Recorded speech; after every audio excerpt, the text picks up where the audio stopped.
Hello and welcome to this review of Star Trek Picard. We're going to talk about episode 5 and 6. And please excuse my outrageous French accent. Oh. How do we got that out of the way, everybody? And like I said, in my really bad French accent. But yeah, we're going to talk about episode 5, episode 6. Sorry for the delay. I actually got myself a new camera. Unfortunately, the software that came with it is horrible. It's a Logitech 920C, and I do not like the new Logitech software that comes with it. It's totally horrible. It has some weird compression program built into it, and then I have to reconvert it, and I end up with some really botched MP4. It's totally useless, so I end up just getting one from Cyberlink. I use their editing software, and I'm testing that out now. Anyway, as always, don't forget to hit like, hit subscribe, hit notifications. I am hopefully back on track with the new camera, posting on a regular to irregular basis. First, let's start off with episode 5, which was called Stardust City Rag. Also, what I'll be doing is I'll be leaving a timestamp down below, and let's just get into it. A lot of controversy was behind episode 5. Now, remember I was saying before that every time the flashback was going back to the Mars disaster every 14 years. Well, this time we're actually jumping back 13 years to some facility. Instead of a Borg reclamation place, it's basically a Borg chop shop done in the style of Dexter and Saw. A lot of people aren't liking this. It's super extra gory. Yes, we've had torture and all sorts of things. There are 4 lights. All sorts of things have happened to our beloved characters over time, but not at this level. I mean, if I want to watch that, like I said, I can watch a gore movie, Saw or something like Dexter, and horror is not my thing. So why do I want to see this in my Star Trek? Get your chocolate out of my peanut butter, goddammit. And he's being ripped apart for parts, and we find out it's Icheb. We find out later on it's not the original Icheb, because right now Icheb is a little bit over 40 right now. If you do look online, he actually is showing up at places like the Anti-Trekker and Midnight's Edge. Actually have had him on to talk about his role in episode 5. And also on Red Letter Media was a theory why Icheb got killed back in the day when Anthony Rapp came out and did the thing about Kevin Spacey. Well, the actor Manu, probably going to say his name wrong, Ini Ramani. Apologize if I'm saying his name wrong. But yeah, he actually defended Kevin Spacey without knowing the story of what Anthony Rapp had said about, the sexual abuse back in the day when he was a younger person. So Manu said, oh, Kevin Spacey's a great guy. I met the man. He's really cool. Like, what's going on? And then finally realizing, because he didn't watch the news or anything, that, oh, crap, yeah, something did happen to him. Sorry, Anthony Rapp. He did apologize publicly and directly to Anthony Rapp. Anthony Rapp's just like, that's okay, cool. You were misinformed, but thanks for your apology. Mike on Red Letter Media's theory was, because of this Twitter nonsense, 2-3 years ago, this is almost like CBS saying, hey, you made fun of one of our actors. Bad boy, we're going to kill your character off. And that's why they figured they killed off Icheb at the end. Actually, he wasn't killed by the Borg chop shop people. First, he killed by 7 and 9, because she shows up all of a sudden, like, shoots up the list, bang, bang, bang, bang. Talking about shooting up the place, somebody brought this up too. Since we've had this newer, I don't want to say new Trek, old Trek. This is a new catchphrase that's going around town too. Since we have this other version of Trek done in the eyes of, Kurtzman and Bad Robot and all these other people, we all just seem to have this. When was the last time you saw somebody since Discovery? When was the last time you saw somebody get stunned? Everybody gets shot, killed, or maimed. When you think about it, first episode of Picard, guy gets a knife thrown at him. Why don't they stun the kid? Why did they have to throw a knife at him? And everybody else either gets maimed, their head cut off, or shot. And the last time I thought about this too, the last time I heard the word stun used was in Star Trek 09, when Kirk and Scotty beam onto the Enterprise doing the transwarp beaming. Spock said, yeah, send a security detail down to engineering and set phasers to stun.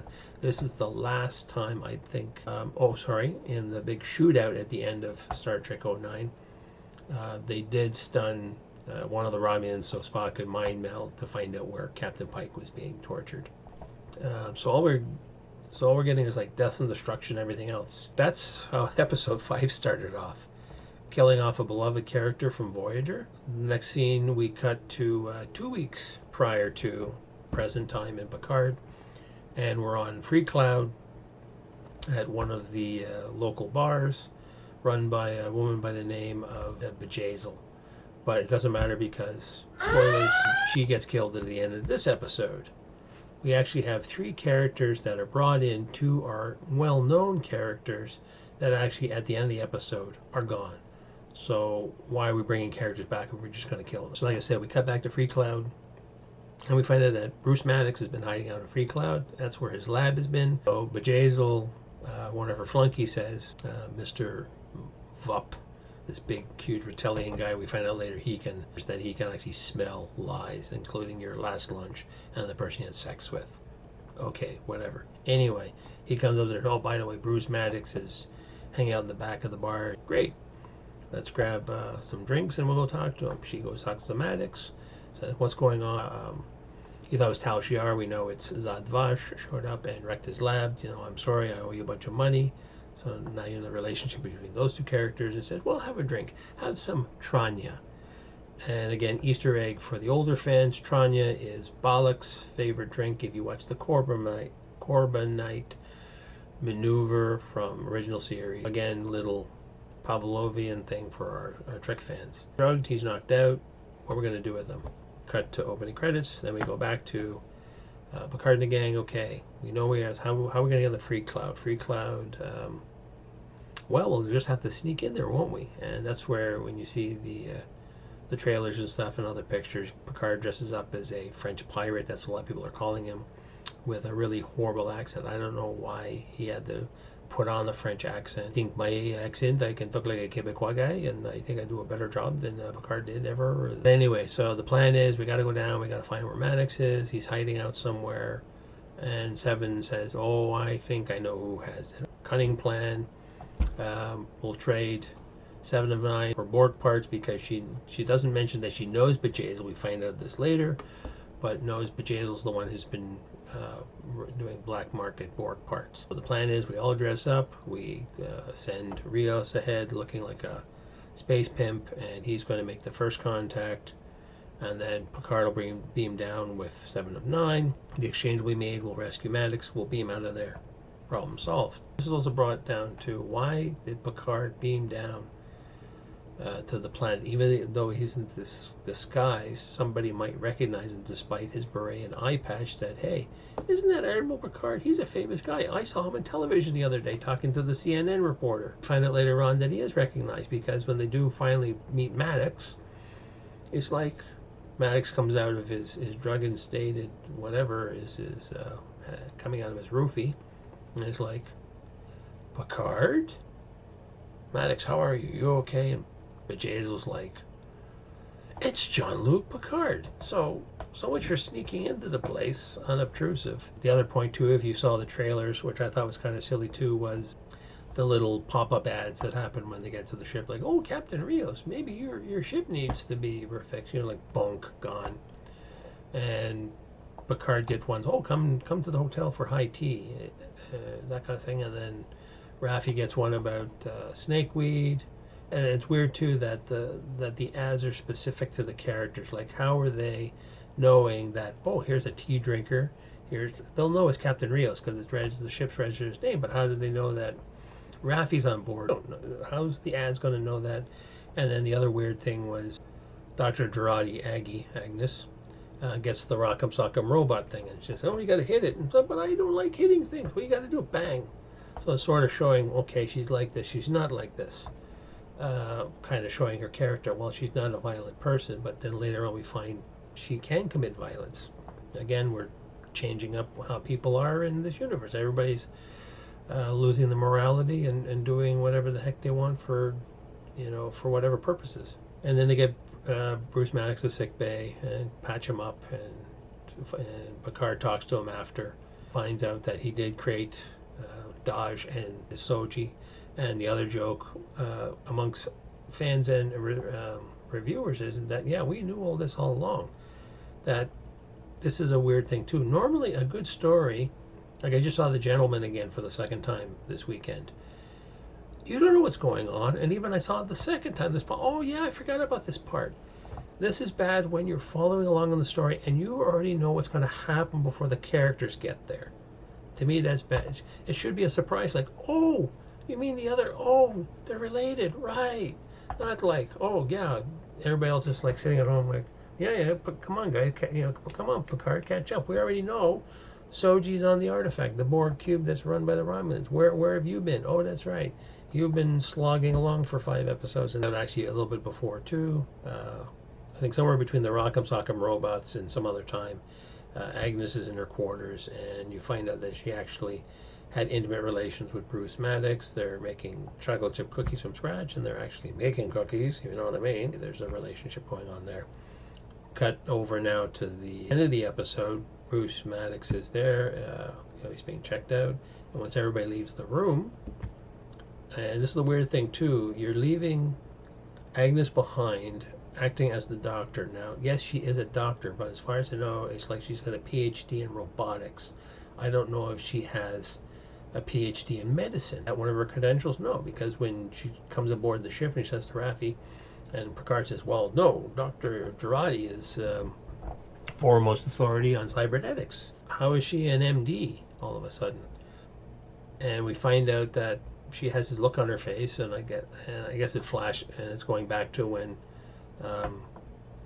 Commodore O talked to her a few episodes back, but we don't know what the conversation was. So maybe she said something about Maddox, because then, bit of a twist, Agnes decides to play with the controls of the sickbay bed and causes Maddox to die on the table. And in episode 6, well, I'll get to that in a bit, she lies like, oh yeah, he just had some kind of, I don't know, aneurysm, something, internal bleeding, he died. Sorry, guys. But that was a weird thing too, because I wish I didn't know what I know, because now I have to kill you. And I thought, again, somebody out of character. And it goes back to maybe what Rich Evans said from the Red Letter Media guys. Maybe she's some kind of a secret spy. But it's weird. How do you go from sort of a pacifistic scientist of sorts? We don't know what her dealings are, but I'm assuming, because especially like, oh, I don't know what to do, I don't want to get hit, that she's probably a peaceful person. But now she's all of a sudden a cold-blooded killer. Like within half an hour of a show, she's just like, she switched sides. And that's where we're left to. Okay, now we're going to go to the artifact, episode 6. So now, episode 6 is we arrive at the Borg artifact, or they're on their way to the Borg artifact while they're going through hyperspace. They're still using the weird, really weird Doppler effect thing that we see in Star Wars when they're in hyperspace. They don't know how to go through warp drive. I mean, that's a minor thing, but again, it's stupid. They find out, well, the only way to get in the artifact is they have to get some kind of credentials. They can't just like storm in and try to find Soji. And they figured out, well, the best way to get onto it is maybe use the diplomatic approach. Like, wow, what a concept. Picard used to do the diplomatic approach, everything. Now everything is cowboy diplomacy, and I think that's what we're doing half the time in the series now. Everything is basically shoot first, ask questions later. Oh yeah, and I forgot to mention in episode 5, because it was a little bit of a beat and it was kind of stupid. Raffi finds that her son is actually living now on Free Cloud, and then we see afterwards he actually has a Romulan wife who's pregnant, and she says, hey, how you doing? It's me, your mom. I know who the hell you are, and blah blah blah, and you're a shit, and yada yada yada. When she was doing all her conspiracy theories about the Mars attack and everything like that, she totally left her son and husband off to the side and was so focused on doing things that she forsaked her family, and her son is never forgiven about that. But when you think about it too, that's a plot point we really don't know or need to know, because okay, she was a bad mom and that's why she turned to drugs and alcohol after being fired from Starfleet. And I thought that was, and I was thinking about this today too, I thought that was a really weird thing, in that in the far future, in 300 years, what happened to counseling? I just thought about it today. You know, we had Counselor Troy. Every starship has a ship's counselor. We have this whole psychiatric, branch of Starfleet. And if Raffi was having problems, Why couldn't she turn to somebody? Now, the other thing I thought about too is, why we have all this booze? There used to be synthahol. I thought that's still a thing, but now we're drinking straight up alcohol now. So that's become a thing now? Because the idea that, I think that the Ferengi invented the synthahol, if I remember my Star Trek lore. So you can drink and get drunk, but you don't have a hangover when you wake up. But all these things that are happening now, these are things that happen day to day. 300 years from now, we shouldn't have these kind of issues. Raffi should not be a complete wreck of a human being. She should have her stuff together. Should have been able to work it out with her family and her son. But let's jump back into episode 6. Because in episode 6, the other drag, Raffi is now relapsed.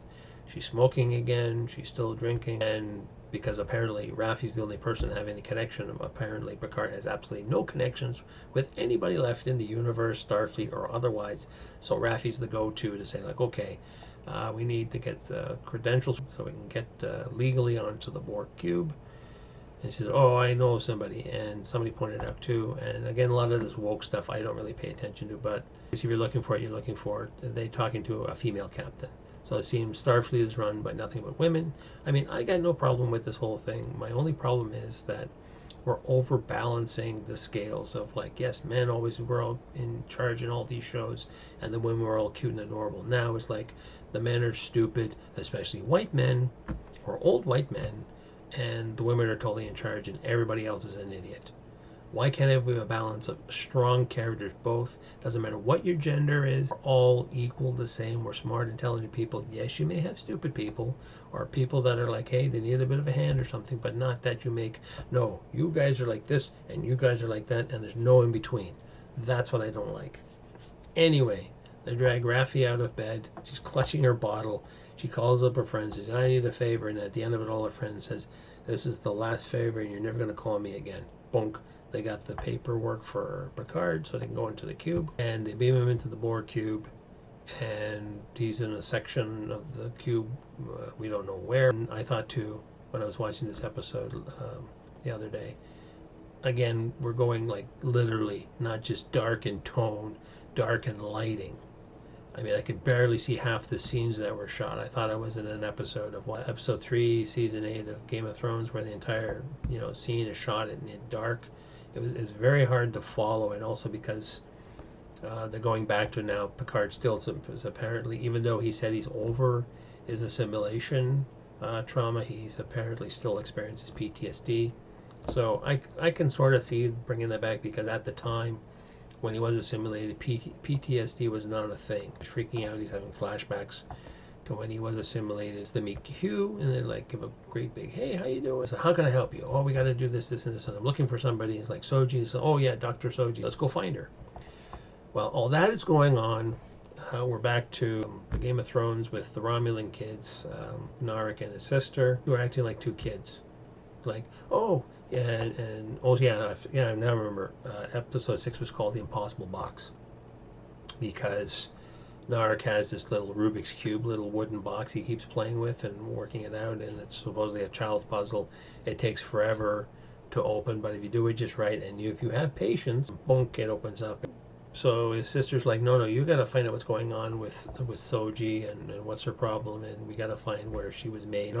Just like opening up the box, we will open up the mind of Soji, and we will find out. We also find out that Soji's been having nightmares as a little girl, but we know it's an implanted memory, and she's having dreams about being back home, going into her dad's lab, and I can't see what's going on. Eventually we find out that through, and Narek tells her, well, we can do this Romulan meditation thing where if you go into this special room with wooden floors and electric candle, walk the path that will unlock your dream and find out what's going on. And the real reason they're doing all this, because somehow doing and reliving this dream, they can find out what planet this was all going on, because there's a scene later on where he says, okay, now don't be scared of everything, now look up. And then she's looking up, and then, oh, there's lightning and 2 red moons. And Narek's sister, okay, we have to find a planet that has lightning and 2 red moons. Find where the other synths and androids are being manufactured. Once Narek finds all this out, then he's like, okay, that's it, I don't need you anymore. And then he comes down on her, almost like Kylo Ren did with Rey. Oh yeah, I skipped a bit too. What I skipped was when Narek was talking with Soji, I was mentioning that somehow he's monitoring her phone calls to her mom. And it's weird that they're only 70 seconds in length, because if we've seen in the other episodes, every time she talks to her mom, she says the magic words or whatever the words are, and then she always falls asleep. And for some reason comes the realization about her lifespan or something. So she's ripping through everything. She has paper photographs. Somebody made a comment too in another review, why don't they have digital photographs, or why doesn't you have an iPad you can flip through, right? They had the PADDs in TNG. Why does she have like physical representations of things and not digital representations? But anyway, she has a special little tricorder stick, and she's scanning everything, and everything is like 37 months old. So it's almost like, and then you think about it too, yes, she's a replicant. These guys, because this show is just boring from everything else. Actually, if you, again, another link I'll post down below, Major Grin.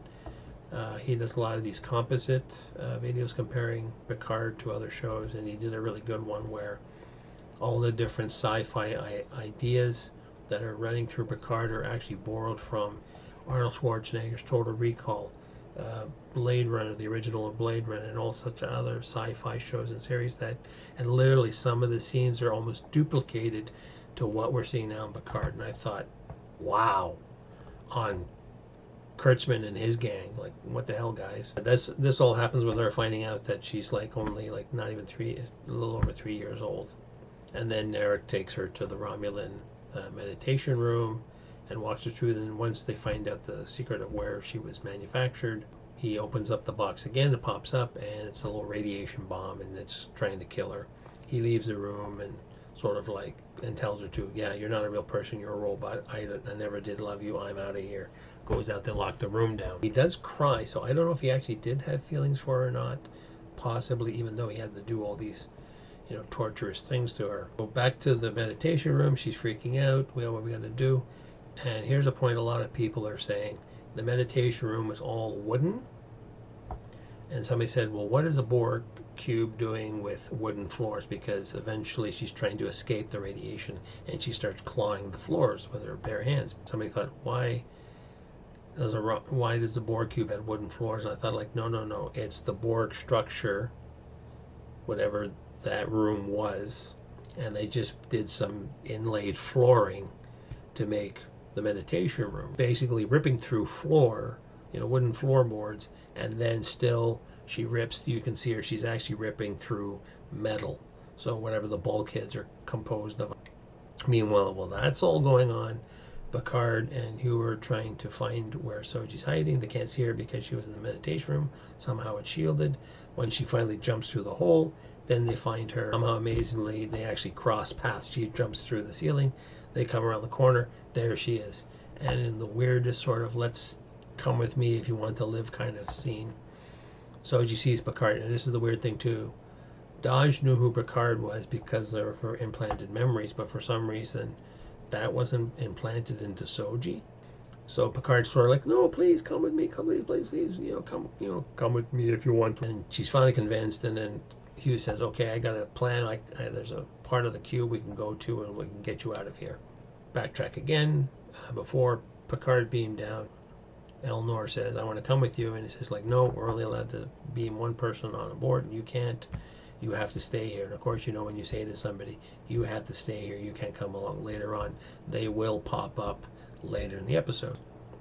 Hugh leads Picard and Soji to the secret room that was supposedly the Queen's chamber. And they had this, I think it was called the Sicarians, which I just got caught up to speed of that. Sicarians were from season 1, don't ask me the episode, of Voyager. Sicarians were basically pleasure seekers. They were hedonists or hedonists. They liked learning from other people, and then Harry had discovered they had this space trajector. Basically, it can transport you 40,000 light years in any direction. Apparently, the Borg were going this way, so like as Voyager was going that way, the Borg was coming this way and bumped into the Sicarians and stole their technology. But the weird thing is, and this has been brought up in some other reviews, if they stole this space, simulated this trajector technology, why didn't they, like the Iconian doorways that we saw in DS9 and in I think, first or second season of Next Generation.